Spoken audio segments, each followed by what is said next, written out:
जय श्री ओम नमः सिद्धेभ्यः। सर्वमंगलमांगल्यं सर्वकल्याणकारकं प्रधानं सर्वधर्माणां जैनं जयतु शासनं जैनं जयतु शासनं। पंच परमेष्टि भगवान की आचार्य श्री गुरुवर कुंद कुंद महाराज की, आचार्य श्री गुरुवर विद्यासागर महाराज, पंगम श्री सुधा सागर जी महाराज की। सभी लोग शांति बनाए रखेंगे, बैठ जाएं, जो जहां खड़ा है वहीं बैठ जाएं। प्रकृति से कुछ ऐसे वरदान अपन को मिले जिन वरदानों का यदि हम लाभ लेवें तो हम अपनी खुद की जिंदगी खुद के अनुसार व्यतीत कर सकते हैं। प्रकृति ने कुछ स्वतंत्रता ऐसी दी है कि उस स्वतंत्रता को हम स्वच्छंदता में न बदल पाए, इसलिए कुछ अधिकार उसने अपने पास रखे। जन्म और मृत्यु का अधिकार प्रकृति ने अपने हाथ में रखा कि तुम संसार में जन्म लोगे तो मरना पड़ेगा, और संसार में मरोगे तो जन्म भी लेना पड़ेगा। ये ध्रुव सत्य है। प्रकृति ने इस अधिकार में किंचित मात्र भी हमें छूट नहीं दी। कोई व्यक्ति कहे कि मैं जन्मना चाहता हूं, मरना नहीं चाहता हूं, तो प्रकृति कहती है ये तुम्हारे अधिकार क्षेत्र से बाहर है, और मेरा नियम है जिसने जन्म लिया है उसको मरना निश्चित है। मरने वाले व्यक्ति से कहा कि मैं मरना चाहता हूं लेकिन जन्म नहीं लेना चाहता, तो प्रकृति ने कहा ये भी तुम्हारे हाथ में नहीं है। यदि संसार में रहोगे तो जन्मना ही पड़ेगा। हाँ, मरने के बाद यदि जन्मना नहीं चाहते हो तो एक ही रास्ता है, यहाँ से सीधा मोक्ष पधारो। संसार तो जन्म और मृत्यु का एक आंगन है। संसार तो प्रसूत का गृह और मरघट का एक प्रांगण है। जहां कोई जन्म लेता है उसी समय कोई मरता है। इस ध्रुव सत्य को कोई टाल नहीं सकता। तत्वज्ञानी कहते हैं छोड़ो ना इस झगड़े को कि जन्म और मरण जिंदगी की क्या चीज है, इसकी फिक्र ही मत करो। जहां जैसा जन्म होना है होने दो, जब जैसा मरना है मरने दो। बीच की जो जिंदगी है, जीवन है, प्रकृति ने कहा जन्म मेरे हाथ में, मृत्यु हमारे हाथ में, और पूरी जिंदगी तुम्हारे हाथ में। पूरी जिंदगी किसके हाथ में दे दी? तुम्हारी जिंदगी तुम्हारे हाथ में। जन्म तुम्हारे हाथ में नहीं दिया। जन्म तो हमने तुम्हारे अतीत के किए हुए कारनामों के अनुसार आपका जन्म लिख दिया। तुम कहाँ जन्मोगे, किसके यहाँ जन्मोगे, तुमने अतीत में क्या किया है, वो सब मेरे पास हिसाब किताब है। तुमने जिंदगी भर अतीत भवों में क्या किया, उसने उसके अनुसार जन्म दे दिया। तुम्हारा जन्म भारत में हुआ, तुमने कभी भावना भाई होगी कि मैं उस देश में जन्मूं। प्रकृति से प्रार्थना की होगी जिस स्थान पर भगवानों का जन्म होता है,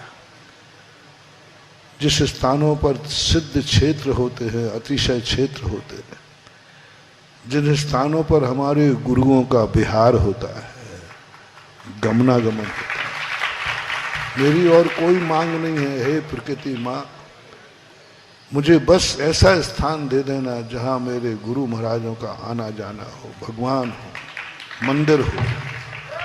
और ऐसा कुल में मेरा जन्म दे देना जहाँ मुझे भगवान के अभिषेक करने के लिए और गुरुओं को आहार दान देने के लिए किसी से अनुमति न लेना पड़े, जन्म से ही मेरा अधिकार सिद्ध हो।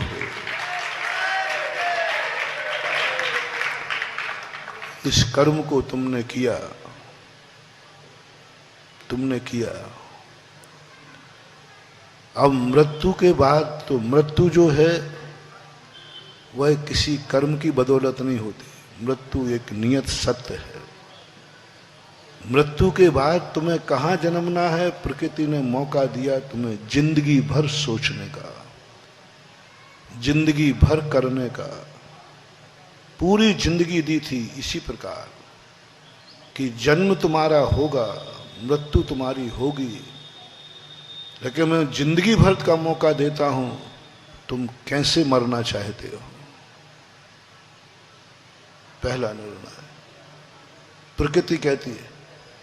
प्रकृति ने क्या कह दिया, मरना तो सब लोग बोलो। और आज डर लग रहा है कहीं बोल दिया और मर गया तो नहीं मरोगे, चिंता मत। जब कोरोना जैसी महामारी में नहीं मार पाए कोरोना, तो तुम अब क्या मरोगे। कोरोना तो साक्षात मृत्यु यमराज ही आया था ना। अपन लोग वो भाग्यवान है कि उस यमराज के मुख से में बैठे, जिंदा बैठे, तुम भी बैठे, हम भी बैठे।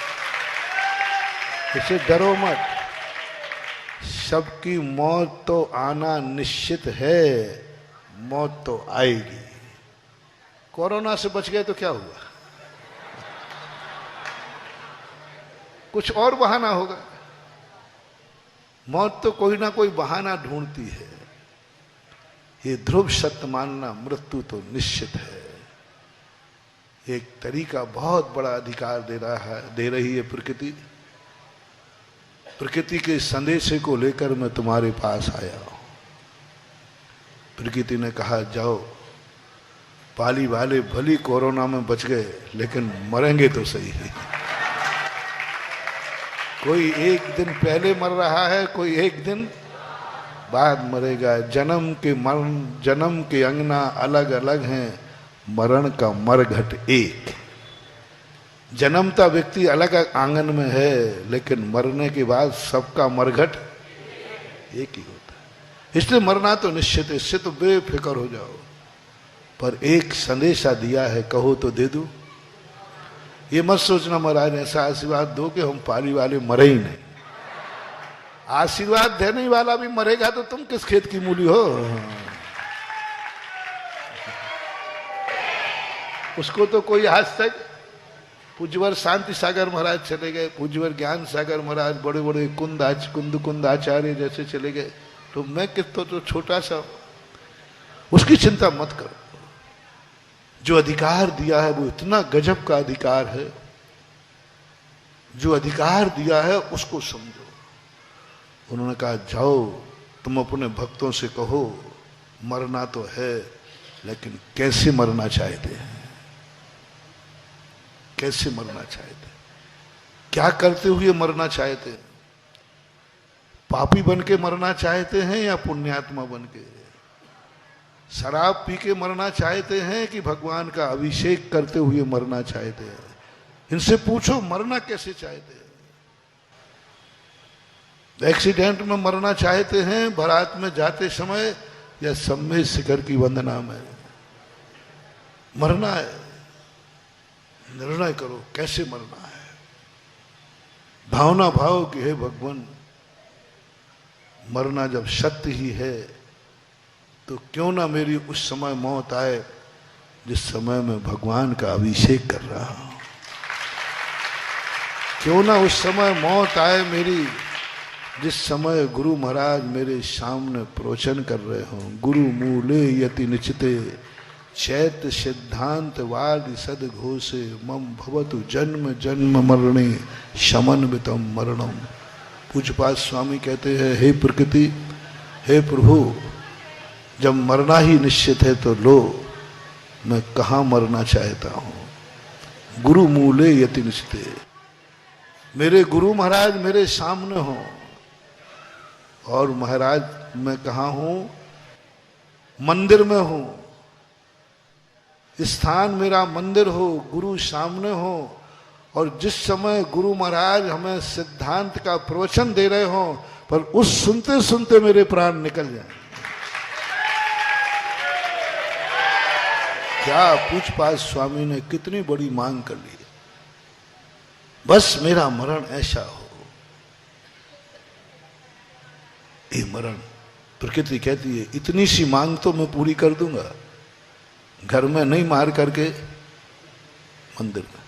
शराब की बोतल हाथ में न लेकर अभिषेक का इतना तो हो जाए, पर इसके लिए हमारे लिए कैसे करें?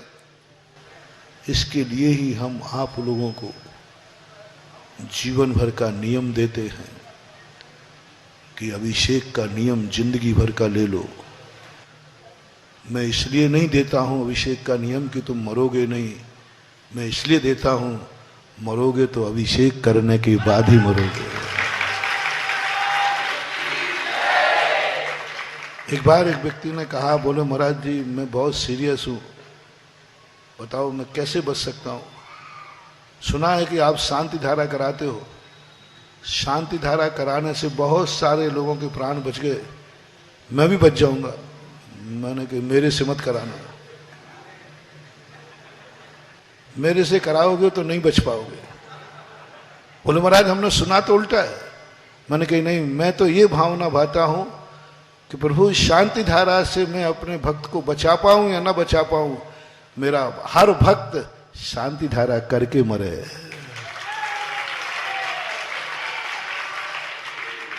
मरना तो है ही शांति धारा के। कोई कहे कि महाराज शांति धारा करने जा रहे हो बच जाओगे, बोले मैं बचने के लिए नहीं जा रहा हूं, मरूंगा तो कम से कम शांति धारा करके जाओ, माला फेर के मरूंगा। मरूंगा तो सही लेकिन मुनि बन के मरूंगा। बस मरना तो यही फैसला तो हम लोगों ने किया है। मरना तो है ही, लेकिन प्रकृति से कहा मरना निश्चित है, लेकिन मैं मुनि बन के मरना चाहता हूं। प्रकृति ने मान लिया। अब एक और ख्वाहिश है, संलेखना पूर्वक मरना चाहता हूं, वो भी पूरी होगी। ये ख्वाहिश है अपने हाथ में। उसके लिए हमें जीवन भर की साधना करना पड़ती है, जीवन भर की तपस्या मरना पड़ती है। वे जिंदगी में फॉलो करना पड़ते हैं जिस तरीके से हम मरना चाहते हैं। दूसरा, मरने का हिसाब अपन ने समझ लिया थोड़ा थोड़ा सा। कभी भगवान से कहा करो, हे भगवान यदि मेरी एक्सीडेंट से मौत है, यदि है तो हो सकती है कि नहीं? हैं? बोलते नहीं हो सकती है। तो एक प्रार्थना करना, भगवान यदि मेरी एक्सीडेंट से मौत हो तो किसी बारात में जाते समय ना हो, किसी आरंभ परिग्रह के करते समय ना हो, उस समय हो जिस समय सम्मेद शिखर का या गुरु का दर्शन करने जा रहा हो।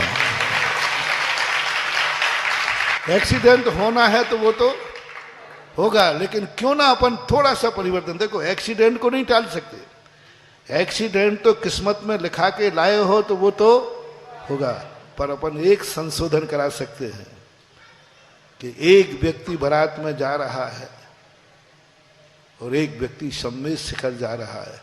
दोनों का एक्सीडेंट से मौत थी, लेकिन दोनों में अंतर क्या है? एक मरेगा तो पाप के साथ राग भाव में मरा है, और एक मरेगा तो सम्मेद शिखर से मरा है। एक्सीडेंट से तो भगवान महावीर भी नहीं रोक पाए। शास्त्रों में आता है कि भगवान महावीर का दर्शन करने एक मेंढक जा रहा था, समोषण, वो मर गया। सारे मेंढकों ने कहा कहाँ जा रहा है? बोले अपन तो मेंढक हैं, कैसे भी कोई भी कुचल देगा, कम से कम मैं एक्सीडेंट से मरूंगा तो भगवान के दर्शन करते समय मरूंगा। और मेंढक खुदकता हुआ पाखुड़ी दबा करके समोषण में चल गया। निश्चित था कि मरना है, भीड़ बहुत है। उसने कहा मरूंगा, और वो भगवान के दर्शन करने नहीं पहुंच पाया, मर गया, और मर करके 5वें स्वर्ग में जाके देवता हुआ। समोषण का फल पा गए। तो हमारे जीवन में ऐसे कुछ नियम होना चाहिए, हम प्रकृति को न बदलें, हम सिद्धांतों को ना बदलें, उन सिद्धांतों में हमें छूट जो दी गई है उसका लाभ लें। स्थान परिवर्तन कराओ, समय परिवर्तन कराओ। हम कौन सी क्रिया करते समय मरे, ये साधना करो। अब आती है आपकी बात, आप कहां जन्म लेना चाहते हैं? पाली वालों, मरना तो आपका निश्चित हो गया कि नहीं? और थोड़ा बहुत संदेह था तो मैंने और कह दिया, सबको मरना है। और मैंने भी अपने को शामिल किया कि तुम्हें ही अकेला कहा, सबको कर लिया। नहीं तो तुमको महाराज जो आज अभिशाप दे रहे हैं सबको, नहीं मैं भी शामिल हूं भाई, नियत सत्य। अब एक फैसला और बताओ, तुम जन्मना कहां चाहते हो? मैं लिस्ट बना करके दे दूंगा यमराज को, और मेरी लिस्ट बनी हुई कोई आज तक टाल नहीं पाया।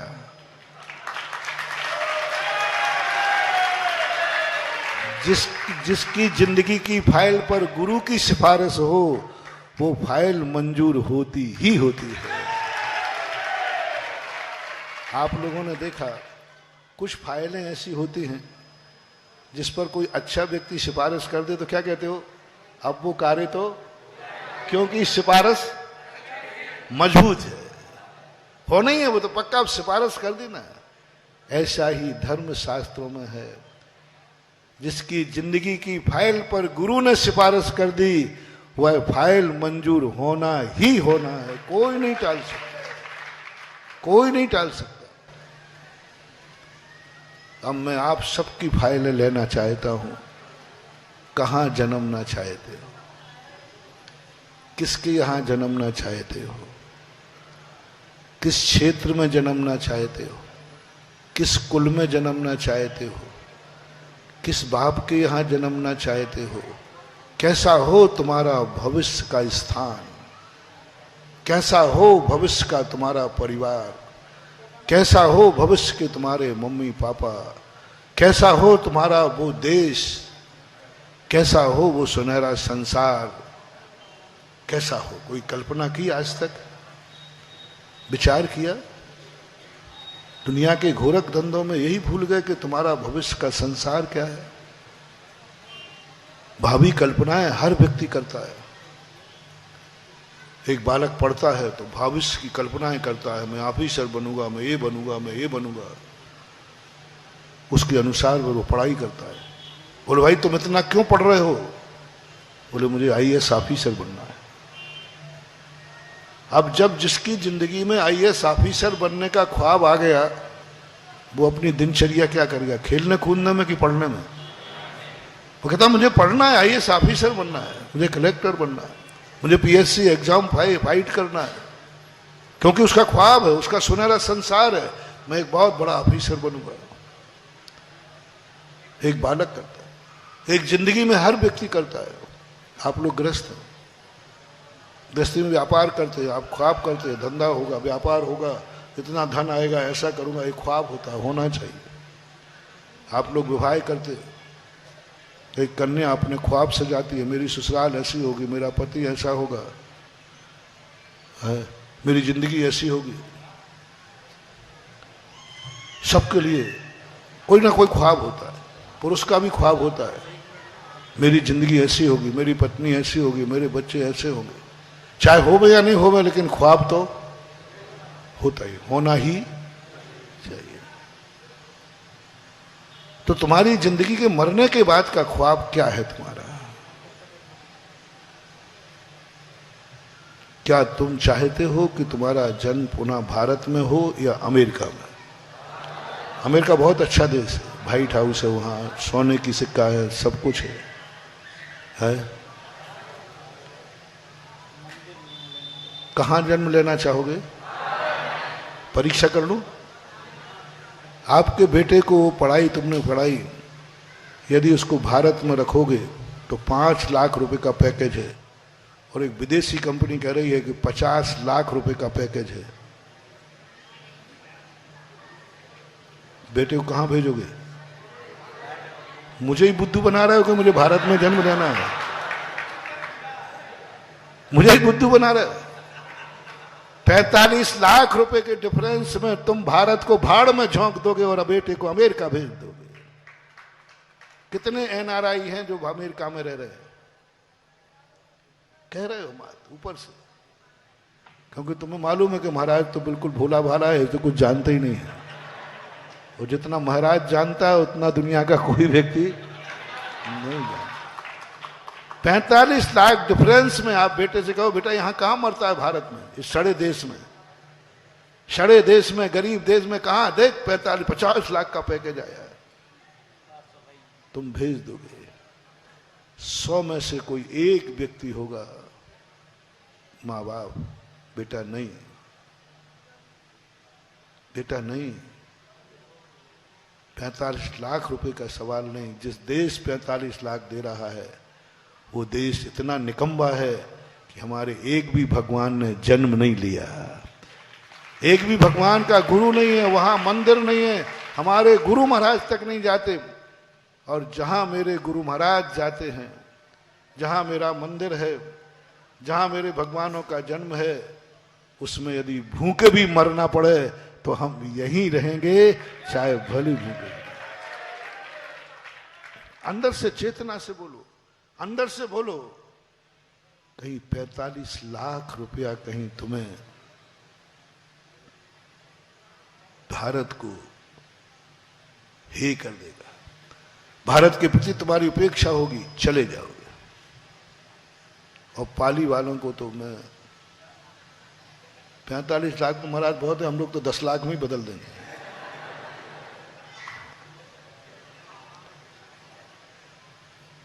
अच्छा ये बताओ पाली कैसा स्थान है? मैं बहुत दिन के बाद आया हूं, एक बार आया था बहुत पहले। पाली कैसा स्थान है? अच्छा है कि बुरा? थोड़ा जोर से बोलना। बहुत अच्छा है ना? 2 मिनट में अभी थोड़ा सा मैं सुनाऊंगा। भाई तू यहाँ क्या पढ़ रहा है, जाकर के ललितपुर में धंधा कर, तुझे बहुत फायदा होगा। वो आज शाम को मेरे साथ चला जाएगा। पाली अच्छा है तो पाली में इसलिए पढ़े हो कि अभी तुम्हारी किस्मत साथ नहीं दे रही। जिस दिन थोड़े 2 पैसे ज्यादा हो जाएंगे, पाली को थिंगा दिखाओगे और ललितपुर चले जाओगे। अभी थोड़ा किस्मत साथ नहीं दे रही है। गांव में कौन पड़े हैं जो किस्मतहीन हैं, जिनका पुण्य साथ नहीं, जिनका थोड़ा पुण्य बढ़ा उन्होंने गांव छोड़ा। अब मैं सबका पाली छुड़वाऊं या यहीं रखूं? यहीं रखूंगा तो एक आशीर्वाद देना पड़ेगा, पाली वाले सब गरीब बने रहें, बस इनको दोनों टाइम की रोटी और 2 कपड़े और एक मकान मिलता रहे बस। और गारंटी रहता हूं सैकड़ों साल तक पाली जिंदाबाद रहेगी। और जैसे ही मैंने कहा कि पाली वाले खूब फले फूले, हर पाली वाला करोड़पति हो,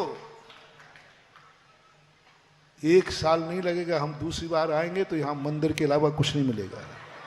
मैंने कहां गए रे भाई? बोले आपने क्या करे, आपको सुखी बनाता हूं तो धर्म जाता है, और आपको धर्म की रक्षा करता हूं तो तुम्हें दुखी बनाना पड़ता है। कल ही मैंने कहा था आज सुख में कोई धर्म करना नहीं चाहे, दुख में करना चाहता। और मुझे धर्म कराना है तो तुम्हें दुखी रखना पड़ेगा। कितना कष्ट होगा हमें कि मुझे धर्म के खातिर, मुझे पाली के खातिर तुम्हें क्या अभिशाप देना पड़ा? बोलो ना, क्या यह मुझे अच्छा लग रहा है? क्या मैं ये दे सकता हूं? क्यों करते हो गुरु को मजबूर? कहो वायदा करो महाराज, मैं वायदा करता हूं कितना भी धन मेरे यहां बढ़ जाए मैं पाली नहीं छोड़ूंगा। तो फिर मैं कहूंगा चक्रवर्ती भव।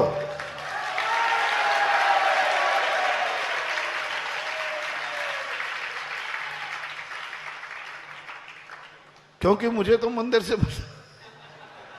मैं अच्छा मंदिर बनाऊं तुम सब भाग जाओगे। तो या तो घोषणा कर दो पाली बहुत बुरा स्थान है, और अच्छा है तो भविष्य का निर्णय करो, अगला जन्म यदि मेरा हो तो पाली में हो, ऐसा बोलो। और उसी का जन्म पाली में होगा जिसके पास कितना ही धन बढ़ जाए, लेकिन वो कहेगा जहां हमारे बाप दादे रहते थे, जहां मेरा जन्म हुआ वहीं मरूंगा, मैं यहीं रहूंगा। तुम्हारी समर्थ है कि तुम जबलपुर जा सकते, ललितपुर जा सकते हो, तुम्हारी समर्थ है। नहीं जाऊंगा, मैं नहीं जाऊंगा, मेरी किस्मत ने मुझे जन्म पाली में दिया है। जो समर्थ होकर के अपना स्थान नहीं छोड़ता, अगला भव कर्म उसको वही स्थान देता है, ये सिद्धांत है। तो यदि अच्छा हो तो ठीक, नहीं तो फिर ठीक, ऐसा भाव हो। दूसरा बताओ कि तुम चाहते हो कि तुम्हारा अगला जन्म ऐसे परिवार के हो जिसके खुद का मकान ना हो, जो फुटपाथ पे रहता हो। कैसे घर में जन्मना चाहते हो? तुम्हारा बाप, मैं पूरा हिसाब किताब बताऊंगा, चिंता मत करना, समय तो कम है, कि पिता के पास खुद का मकान ना हो, किराए का हो, अथवा वो भी ना हो, फुटपाथ हो, पाली में जन्म दे दूंगा। लेकिन ऐसे कुल में जन्मना चाहते हो? बोलो नहीं। हर भक्त को मैं चाहता हूं कि हमारा भक्त उस पिता के यहां जन्मे जिस पिता का स्वयं का खुद का मकान हो, स्वयं के पिता के मकान में जन्मे, किराएदार के बाप के यहां नहीं, फुटपाथ वाले के नहीं, जिसका खुद का घर का मकान हो, मकान ही नहीं हो बंगला हो, बंगला ही नहीं हवेली हो, हवेली ही नहीं महल हो। क्या मंजूर है, फुटपाथ या महल? अगले साल, अगले बार मर के तुम्हारा जन्म हो तो महल में या फुटपाथ पर? जोर से बोलो। बता दूं कहां से बन गए? मैं जगह जगह मंदिर नहीं बनवाता हूं, भगवान के लिए मंदिर नहीं बनाता हूं। मैंने भगवान से कहा, भगवान मैं तेरे लिए कभी मंदिर नहीं बनाऊंगा, क्योंकि तुझे मंदिर की जरूरत ही, और तू मेरे मंदिर में क्या बैठेगा? तुझे तो सोने का मंदिर चाहिए, कुबेरों का, तो फिर ये मंदिर क्यों बनवाता है? मैं अपने भक्तों के लिए, क्योंकि मुझे मालूम है जो भक्त जिनेन्द्र देव को रहने का स्थान देता है वो मर करके महलों में जन्म लेता है। ये भगवान का मंदिर नहीं बना रहा है। तुम लोगों के मन में एक धारणा बनी है भगवान का मंदिर है, भगवान का धर्म है, बहुत मूर्खता है। भगवान का मंदिर नहीं है, भगवान के लिए मंदिर नहीं है, ये अपने लिए मंदिर है, अपने लिए मंदिर। भगवान का मंदिर भगवान स्वयं बना सकते थे, लेकिन नहीं, भगवान का मंदिर स्वयं नहीं बनाएंगे, भगवान का मंदिर भक्त बनाएगा। क्यों? भक्त क्यों बनाएगा मंदिर? भगवान इतने अतिशयकारी शक्तिकारी हैं, एक परिणाम करे सोने का मंदिर बन जाएगा। किमिक्षिक शक्तियां होती उनके पास, लेकिन प्रकृति ने कहा भगवान आप अपना मंदिर नहीं बनाओगे, आप खुद का मंदिर खुद नहीं बनाओगे। जिस नगर में खुद का मंदिर भगवान खुद बनाते हैं वह भक्तों की नगरी, वह देश विनाश को प्राप्त हो जाता है। इसलिए यह मौका भक्तों को दिया जाए, क्योंकि भक्त अभी संसार में है। वो चाहता है कि मैं एक महल में जन्म लूं, राजा के महल में जन्म हूं, जब मैं मरूं तो मेरा जन्म महल में हो। कौन लेता है? जिसने पूर्व भाव में 3 दान बता रहा हूं। पहला दान, महलों में यदि जन्म लेना है, रावण को उठा के देखो, रावण के जीवन में ऐसे ही पुण्य नहीं आया था। उसने इतना भगवान का सोने का मंदिर बनाया था, स्वर्णमयी मंदिर बनाए थे, स्वर्णमयी मंदिर बनाए थे। और ये भावना भाई थी कि भगवान आज मैं तेरा सोने का मंदिर बना रहा हूं, जब मेरा जन्म हो जिस पिता के पास, उसकी लंका सोने की होना चाहिए। जैसा बीज बोया, मंदिर सोने का बनाया, तो किस महल में जन्म लिया? बीज क्या बोया था? सोने का मंदिर बोया था। सोने का महल मिल गया, फसल मिल गई, टिट फॉर टेट। सोने का मंदिर बनाया तो सोने का महल बनाओ, पत्थर का महल बनाओगे तो पत्थर का मंदिर बनाओगे तो पत्थर का महल मिलेगा जैसा, और उस समय उसके परिणाम। यदि आप चाहते हो कि मैं मरण करके महानुभाव अपनी जिंदगी में खूब कमाते हो, पाली में कोई पैसे की कमी नहीं, कोई अमीर नहीं है, कोई गरीब नहीं है, सब मैं छोटे छोटे स्थानों पर होके आया हूं। अभी एक छोटा सा स्थान जड़ुआ खेड़ा था, पाली से बहुत गरीब है, लेकिन क्या गजब का उन्होंने दिया, मैं देख के दंग रह गया कि हमारे गांव आज भी इतने पुण्यात्मा हैं कि आगे वह चक्रवर्तियों के यहां पैदा होंगे। पंचम काल में भी ये मिलता है, कमाना तो धन तो आता है जाता है, एक बीमारी आ जाए सब रखा रह जाता है, और कोरोना में मर जाते तो सब रखा रह जाता है। लेकिन जिसके मन में ये भाव आ जाए कि मैं मरने के पहले एक जिनेन देव का मंदिर बना के मरूंगा, जिनेन देव, हर व्यक्ति को संकल्प करना है, गरीब अमीर को सबको करना है। हे भगवान, मेरी कोई तमन्ना नहीं है, मेरी जिंदगी में जीते जी मरने के पहले मैं कहीं भी एक मंदिर बना के मरूं, ये भावना है। इसलिए मैं ये सब मेहनत कर रहा हूं, व्यापार कर रहा हूं, धंधा कर रहा हूं। संकल्प कर लेना, नहीं भी बना पाओगे तो भी तुम्हारी भावना गारंटेड कह रहा हूं, इस भाव में यदि तुम ये भावना लेके मर भी गए तो अगले भाव में ऐसे माँ बाप के यहां पैदा होगे कि तुम्हारे जन्म पर ही माँ बाप कहेगा कि इसके जन्म पर मैं जिनेन देव का मंदिर बनाता। भावना कभी निष्फल होती ही, थोड़ी देर हो सकती, एक भाव लग सकता है, लेकिन होगी नहीं भावना। भाव कमाना तो बहुत होता है, लेकिन जिनेन देव। और यदि तुम कहीं महाराज जी महल नहीं सही हवेली मिल जाए तो हवेली में जन्म जाए, तो मरने के पहले एक संतशाला जरूर बनाना, जिसमें साधु आकर एक सामायिक कर ले वे, बस कमरा तुम्हारा द्वारा बनाया हो और साधु ने वहां एक दिन व्यतीत कर दिया हो, एक सामायिक कर लिया हो। संतों को, गुरु को आवास देना ये हवेली का कारण बनता है। वहां फिर हवेली रहने दो, आप एक बंगला में जन्म दिला दो, बंगला में, फ्लैट में,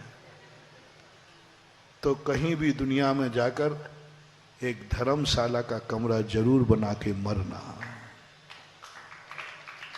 जरूर बना के मरना। उस पिता के जन्म होगा जिसके बाद खुद का फ्लैट होगा। यदि महाराज जी फ्लैट नहीं सही, खुद का मकान हो, छोटा सा हो बड़ा हो, तो जरूर तुम मरने के पहले एक गाय को गौशाला का सेट बना के मरना, गाय का आवाज। तो कम से कम इसके आगे कोई हिसाब नहीं मेरे पास। जिनेन देव का मंदिर बनाना चाहते, ये सब भविष्य के आवास दान है। जो जिंदगी भर जिस भूमि पर कमाते हैं और कभी इन आवास दानों में अपना दान नहीं देते, वे मरकर जन्मेंगे तो सही, लेकिन उसके यहां जन्मेंगे जिसकी बाप की जिंदगी फुटपाथ पे गुजरती है। गरीब भिखारी के यहां जन्म लेंगे, क्योंकि जिंदगी भर कमाया तो है, लेकिन आज तक जिस जिनेंद्र की कृपा से, जिस जिनेंद्र की महिमा से पाली वालों ने पूरी जिंदगी, पाली कब से है, पाली कब से है, मंदिर की मूर्ति से लगा लेंगे अंदाज में कब से है, 200-400 साल पुराना तो है ना, 200-400 साल पुराना है। अभी तक पाली वालों ने कमाई ही कमाई की है, इस भूमि से कमाई कमाया है। और यहां लोगों लेने वालों ने कोई छोटा मोटा नहीं कमाया, अच्छा तगड़ा कमाया है। आप हाँ बोल दो, नहीं तो फिर नरेंद्र मोदी को मैं फोन लगवाऊंगा, वो बता देगा इन लोगों ने क्या कमाया है। काय को उसको बुलाते हो, गुरु के सामने कबूल लो ना। गुरु के सामने कबूल करने में कोई छापा, कोई कानून की धारा, और नरेंद्र मोदी आ गया तो वो 17 नाटक करेगा, हिसाब पूछेगा, बता कहां से लाया है, और फिर पेनाल्टी अलग लगाएगा और सब ले जाएगा, रसीद भी। इसलिए ज्ञानी बनिया कहता है, महाराज मत बुलाओ उसको, आप ही मेरे नरेंद्र मोदी क्या, मेरे ही जगत के सरकार हैं। जो राजनीति को सरकार कुछ नहीं, हमारे गुरु ही सरकार हैं, हमारे भगवान ही सरकार हैं। इनके सामने क्या छुपाना। प्रभु ठीक है, आज तक कमाया ही कमाया है, इस बार पाली में आया हूं वही बात कहने कि आज दिल खोल के कहो कि पाली का मंदिर बनेगा। हमने आज तक जो कमाया है, आज पाली वालों को एक वरदान या अभिशाप दो, लेना चाहो ले लेना। कोरोना में कितने लोग मर गए हैं? जल्दी बोलो। बहुत। तुम लोग क्यों नहीं मरे? पाली के लोग क्यों नहीं मरे? मुझे समझ में नहीं आ रहा है। सुनो सुनो सुनो, गर्व से कहो, महाराज कैसे मर जाता, मुझे पाली का मंदिर बनाना था।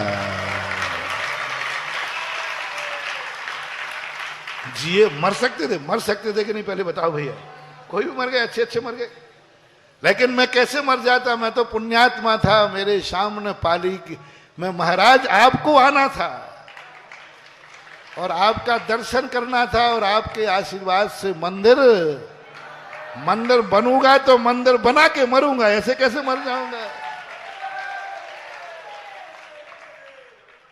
आज तक जैसे तुम कभी शादी विवाह करते हो, मकान बनाते हो, तो 2 पैसा ज्यादा लगता है तो आप लोग क्या कहते, लगने दो, इसी के लिए तो कमाया था। बोलते हो ना, बोल भाई, क्या बोलते हो? लगने दो, इसी के लिए तो कमाया था। आज पाली वालों से कहना चाहता हूं, हम कहेंगे भैया मंदिर थोड़ा महंगा बनेगा क्योंकि थोड़ा महंगा साधु हूं मैं। अभी तक तुम्हारे सस्ते साधु आए, तुमने मुझे नंबर डायल करके बहुत बड़ी गलती कर ली। मेरा माल कंपनी का है और कंपनी का माल थोड़ा, देखो जुगाड़ सिस्टम वाला माल और कंपनी के माल में अंतर तो, और मेरा कंपनी का माल है और पाली वालों को जुगाड़ सिस्टम से लेने की आदत है।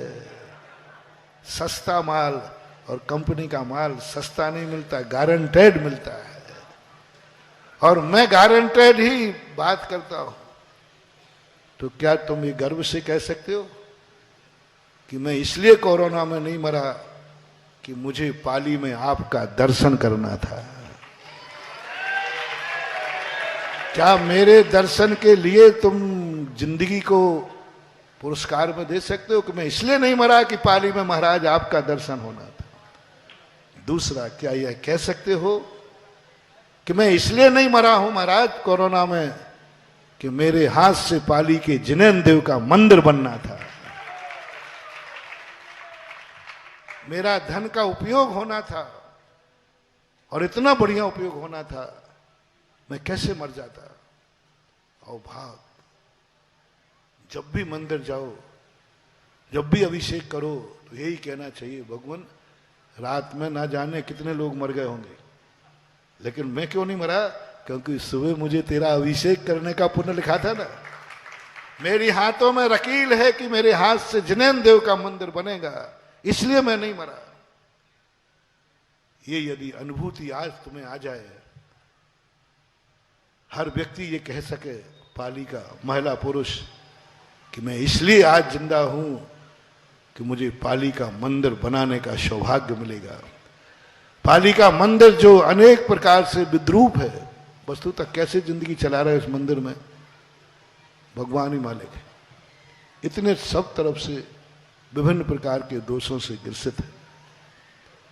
अब ऐसा मंदिर बनाओ, पाली देवगढ़ की छाया में है, देवगढ़ क्षेत्र, बल्कि कहो तो देवगढ़ के एरिया में 50 किलोमीटर में आ जाता है। और देवगढ़ तो 50 किलोमीटर एरिया का देवगढ़ माना जाता है, तो पाली तो उसमें आती है। अब एक बताएं, मैं आगे कुछ बात करूं, पहले तो बताओ पाली वाले, मैं जब भी तुम्हारे कार्यों में हाथ डालूंगा तभी हाथ दूंगा जब तुम मेरे लिए ऐसे सौंप दोगे जैसे कि ऑपरेशन थिएटर में मरीज जाता ना, तो क्या लिखते हो, मरे चाहे। यदि ऐसा समर्पण हो तो मैं केस को लूं, अन्यथा मेरे पास टाइम नहीं है। क्या पाली की समाज ऐसा समर्पण दिखाएगी? अध्यक्ष जी, इसके बाद तुम कहीं भी कोई भी जो मैं कहूंगा वह करोगे? यदि मैंने कह दिया कि पाली की समाज सारी संपत्ति मंदिर के नाम करके निकल जाओ, अध्यक्ष जी देखो वैसे ही मत समझना ये सुधा सागर सांची सांची हो जाएगी, पर बाद में, अभी तो हंस के कह रहा, बाद में रोना मत। ललितपुर का अध्यक्ष खड़ा है गभाए में। यदि देखो तुम जानते हो सुधा सागर कुछ भी हो सकता है, कुछ भी कर सकता है, और मैंने सही कह दिया कि सब लोग अपनी संपत्ति यहां लिखो और पधारो। तुम सब बिहार करोगे, मैं यहीं रहूंगा।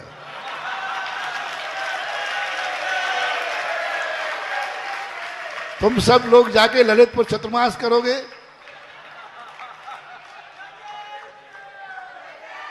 बोलो यदि ये हंसी हंसी सांची हो गई तो,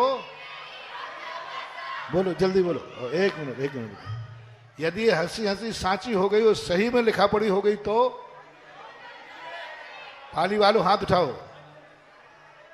अब बताता हूं बेटा, स्टाम्प में लेके रखता हूं स्टाम्प, चिंता मत करना। तो सबसे बड़ा ये समर्पण की भाषा।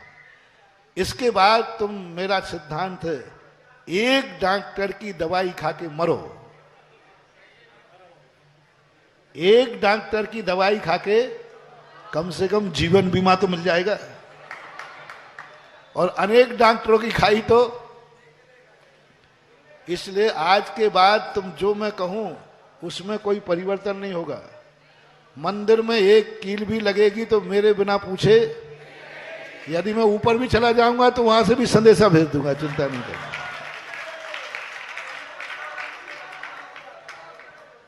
कोई प्रकार का फिर अपने मनमानी नहीं करना। अब सबका समर्पण है, मैं जो बोलूं वह करना है कि नहीं।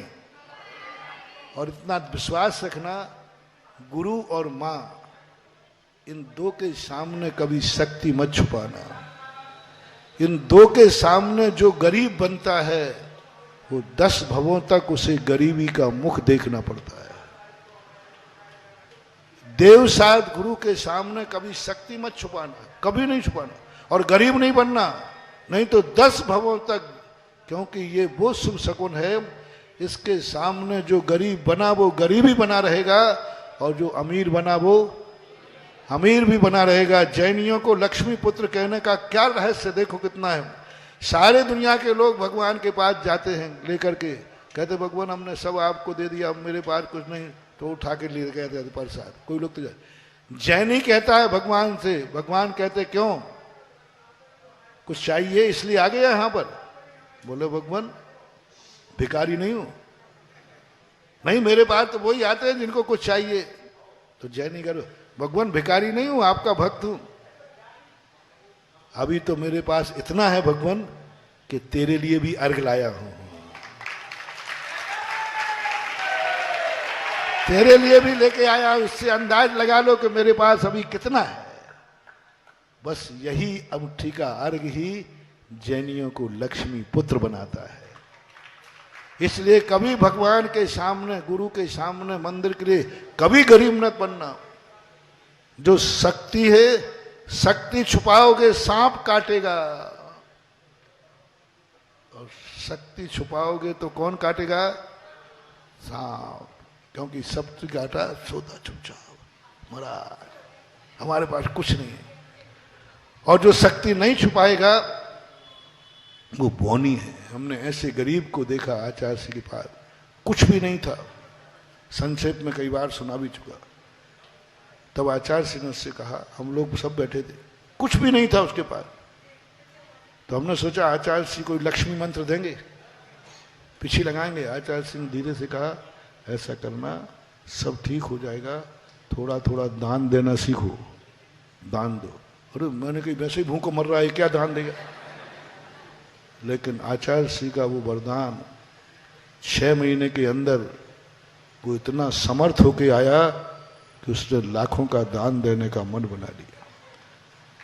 जिनकी ताकत नहीं थी, एक महिला ने, एक पुरुष ने 11 लाख का मंदिर बनना था और उसने सुना 11,000, तो वो मंदिर बोल गया। और घर में जाके माँ बोलती है, मैं एक मंदिर बोलाई, तो लड़के कहते हैं, माँ मंदिर तो 11 लाख, मैंने 11 लाख नहीं 11,000 का। अब तो भूल गया माइक पे। लड़के आ गए, बोले महाराज जी हम क्या करें, माँ ने मंदिर बोल दिया है। मैंने कोई बात नहीं, वापस ले लो। एक बेटा कहता है, माँ के मुंह से निकला हुआ वापस तो नहीं होगा, लेकिन उसकी हालत 11,000 से ज्यादा की नहीं थी। बच्चों ने कहा मैं मजदूरी करूंगा, भीख मांगूंगा, लेकिन माँ की आवाज को वापस। आज वो आदमी, मेरे सामने की घटना है, आज वो आदमी 10 करोड़ का मंदिर बना रहे हैं, वही बेटे मेरे आशीर्वाद। 11,000 की जितनी हिम्मत नहीं, पाषाण का पूरा मंदिर बना रहे, आज वो समर्थ है। ये दान भगवान को नहीं दे रहे, भगवान तो खेत है, ये अमीर बनने की खेती है। दान क्या है? बीज है। किसका? अमीर बनने का बीज है। दान के बिना आज तक कोई अमीर बना नहीं, बन नहीं रहा और बनेगा भी नहीं। बीज के बिना कभी फसल आती नहीं है। इसलिए अब मैं आ गया हूं, मेरे से छोटा मोटा घटिया काम होता नहीं, मैं करूं क्या? पाली में आया हूं तो अब तो यहां मंदिर, आरसीसी का मंदिर तो नहीं बनेगा, उसके बनाने के लिए तो बहुत महाराज हैं, उनसे बनवा लेना। मेरा दिमाग खराब मत करो, मेरी कंपनी को छोटा माल मिलता नहीं। आरसीसी के मंदिर की उम्र क्या? 100 साल, खत्म, फिर ज्यों के त्यों। देवगढ़ की छाया में रहते हो तो पाली का मंदिर भी पाषाण का बनना चाहिए। और पाषाण का मंदिर ऐसा बने जिस मंदिर में ऐसी हो। हाँ बोलो, अभी भी खुसर फुसर हो रही कुछ क्या? और चारों तरफ मंदिर बनाने के लिए थोड़ी बहुत जिनकी जमीन प्लाट आवे, वे देने में पीछे मत हटना। भगवान को दे रहे हो, जगत पिता को दान दे रहे हो। आजू बाजू थोड़ी बहुत किसी का प्लाट आ जाए, मकान आ जाए, थोड़ी बहुत जगह आ जाए, अरे भगवान को तुम 10 फुट जगह दोगे, भगवान तुम्हें सारे जगत की जन्नत दे देगा। भगवान के लिए, अरे भगवान के मंदिर के लिए तो हमें मकान खाली करके सड़क पे भी आना पड़े तो हम सड़क पे आ जाएंगे, क्योंकि मेरी जमीन पर जिनेंद्र देव का मंदिर का भाग होगा। तो आजू बाजू वाले भी सोच लो। हाँ अभी, हाँ ठीक है, 2 मिनट बैठ जाएगा, अभी 2 मिनट बैठ जाएगा। थोड़ा मैं हस्ताक्षर करा लूँ सबसे, इस्ता हो गया। तो ये 2 बात है। थोड़ा बहुत मंदिर के आगे पीछे जमीन आए, हर व्यक्ति देने को तैयार। आओ भाग्य मान करके, भगवान मैं रह लूंगा फुटपाथ पर, मेरा भगवान बैठेगा, मेरे भगवान का मंदिर होगा। भगवान के नाम पर कभी त्याग करके तो देखो, भगवान के नाम पर कभी सड़क पर बैठ करके तो देखो, भगवान खुद तुम्हें उठाने आ जाएगा कि हमारा भक्त हमारे लिए सड़क पर बैठा है। और भगवान के लिए कभी दान दे के तो देखो, तुम्हारा क्या, आज तक मैंने नहीं देखा कि कोई दानी ने दान दिया हो और वो दिवालिया हुआ हो। पापों में तो बहुत हुए, धंधे घाटे में पड़ गए, बीमारी आ गई, डाकू लूट ले गए, दुनिया भर का बेटा वेश्नी निकल गया, उसमें तो बर्बाद होते दुनिया को देखा है। लेकिन दान देने वाला बर्बाद हुआ अभी तक ऐसा मैंने देखा नहीं, आबाद ही आबाद हुआ है। तो इसलिए आप लोग, मेरा मन है कि यहाँ का मंदिर पाषाण का बने। क्या राय है? थोड़ा हाथ उठाएं। चिंता मत कर, मैंने पहले कह दिया, गुरु और माँ तुम्हारी कुवत जानते हैं। गुरु मां कभी ऐसा वाक्य नहीं बोलते जो तुम्हारी कुवत से बाहर हो। और मैंने पाली की कुवत जान ली है, तभी बोल रहा हूं क्योंकि मैं तुम्हारा गुरु हूं। और कुवत है, और अब कुवत छुपाई तो बेटा सबके घरों में एक एक सांप आएगा, वो काटेगा। जो कुवत छुपाएगा उसे सांप काटेगा, ध्यान रखना। फिर बाद में मत बोलना अपन तो पहले खुली खुली बोलते। शक्ति नहीं छुपाना। सबका पुनः समर्पण है कि नहीं? एक बार और बोल दो भैया। ऐसा हाथ उठा थोड़ा सा, सब वीडियो बना लेना भाई सबकी। अब मेरा मन है कि मंदिर मैंने देख लिया, 7 वेदी है ना, 7 वेदी बहुत अच्छा है। और अब मंदिर का पाषाण का मंदिर बने, बहुत सुंदर मंदिर बने। देवगढ़ जब तक जिंदा रहे तब तक पाली जिंदा रहे। और तुम चले भी जाओगे, तुम्हारा कोई भरोसा नहीं है। तुम 45 लाख में 45 लाख का ऑफर बेटे को आ जाए तो तुम तुरंत धीरे से, तुम्हारा कोई भरोसा नहीं है। पर मुझे पाली जमीन पे भरोसा है, देवगढ़ की छाया पे भरोसा है। तुम चले भी जाओगे तो हमारा ये मंदिर पाली को तीर्थ क्षेत्र बना देगा और हर देवगढ़ आने वाला पाली आएगा।